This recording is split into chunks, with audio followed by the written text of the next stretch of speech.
Welcome to Lakeshore Focus. Join me in a moment for a conversation about the Holocaust and its continuing relevance for us today. We'll have a thought or two as well about Evan Bayh's surprising decision to quit the Senate. Lakeshore Focus is made possible in part by the Lake County Solid Waste Management District and NECA IBEW.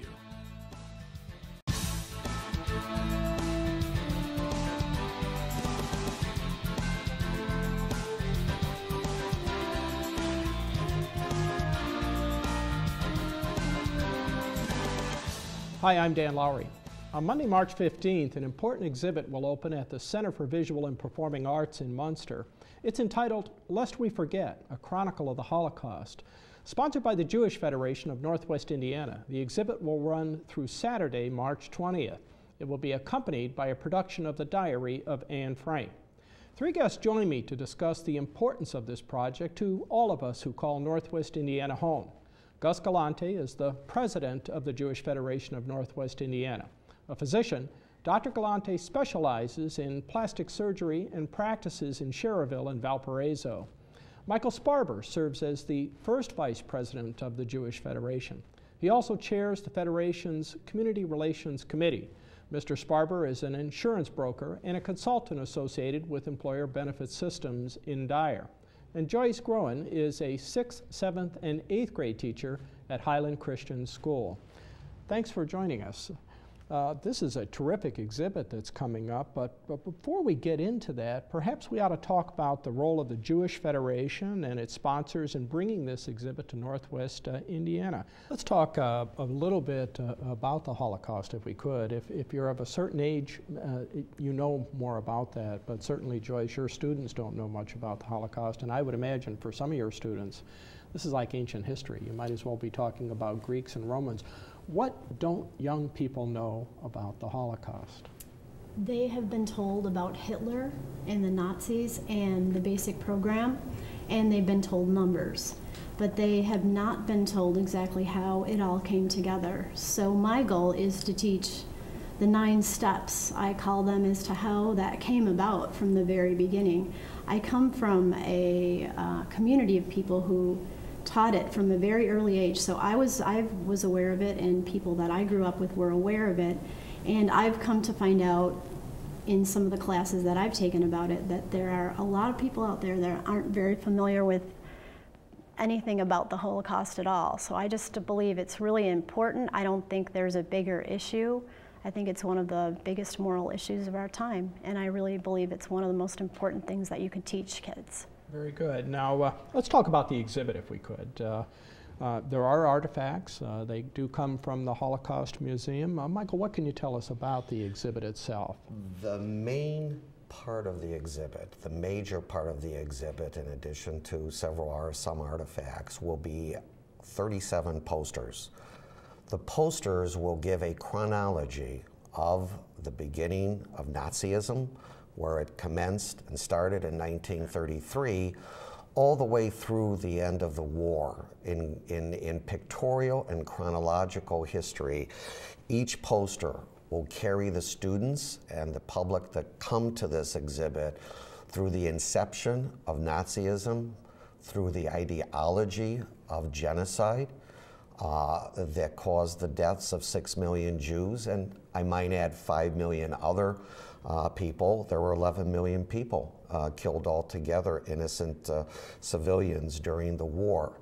And that'll be the major part of what people see. In addition, every day, this exhibit starts on the 15th of March and will go through the 20th for 1 week. And every day, we will have a different speaker speaking to the students twice a day after they see the stage play Anne Frank. And after that, they'll come through, they'll sit down, and they'll listen to a speaker. Nice to hear that there are Holocaust survivors living here in our community. Again, they tend to think of this as ancient history, but that moment in time is passing rather quickly. This is a group of people who are aging quite a bit. They're a real asset to the community, aren't they, Gus? Yeah, they really are, and it is sad. Once these people are passed, then we have very little documentation besides what we have for these the museum and some of these artifacts. And What we're talking about here is preserving a very, very tragic but important lesson in our history. Joyce, you're teaching 6th, 7th, and 8th graders. That's not the easiest age group in the world to teach. They tend to be a little bit focused on some other kinds of issues. How do they react to the terrific horror of the Holocaust? There is a sense in which it's just so far beyond the pale that it's really hard to get your head wrapped around it, in a sense. How do they deal with that? I had an instance of that just a few days ago. My students are taught about the Holocaust through literature in 6th grade, through geography in 7th grade, and through literature again in 8th grade. And I had one student who's, we were watching a video, something about the Warsaw Ghetto, and he said, "This was just a really horrible time in history. How can you keep watching this?" And I said, "We have to keep watching it." And he just was very mature about it, and I have found that some kids just know something about, say, the camps, and that's such a horrible scene that it doesn't register. But when you start at the beginning and you teach them about the ghettos and about separation, that's something they can understand.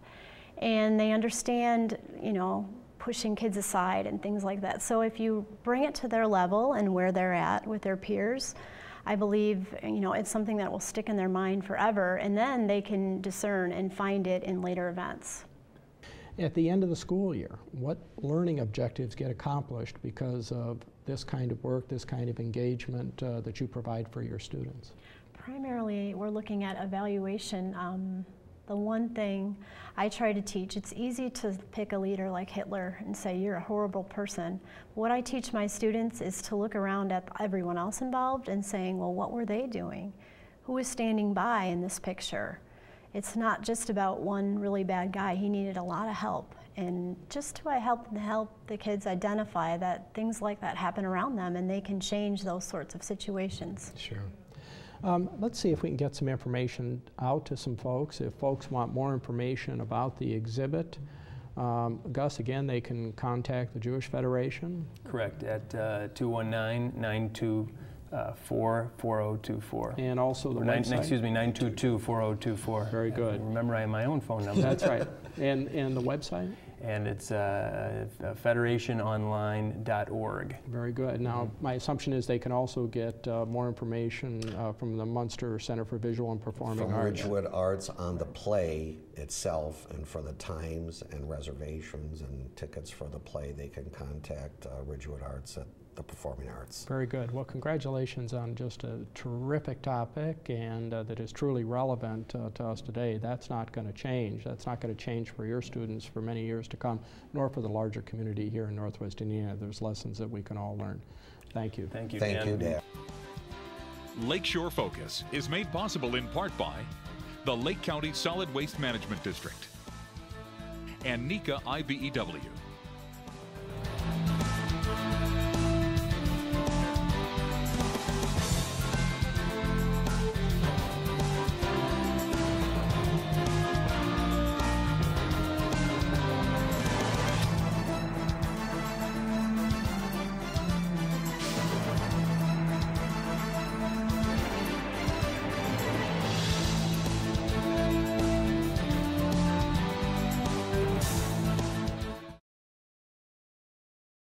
The Lake County Solid Waste Management District makes learning fun. Whether at the one-of-a-kind Enviro Room, the award-winning Douglas Center, or the Fun Enviromobile, the Lake County Solid Waste Management District is the leader in educating Lake County in ways to reduce, reuse, and recycle. When schedules are tight and quality is critical, you need a NECA electrical contractor who employs IBEW craftsmen. We come equipped with the right tools for the job: experience, training, and relentless dedication. Your job will be done right the first time, and on budget. Remember, quality doesn't cost, it pays. To find a NECA electrical contractor who employs IBEW craftsmen, call toll-free 877-YOUR-POWER.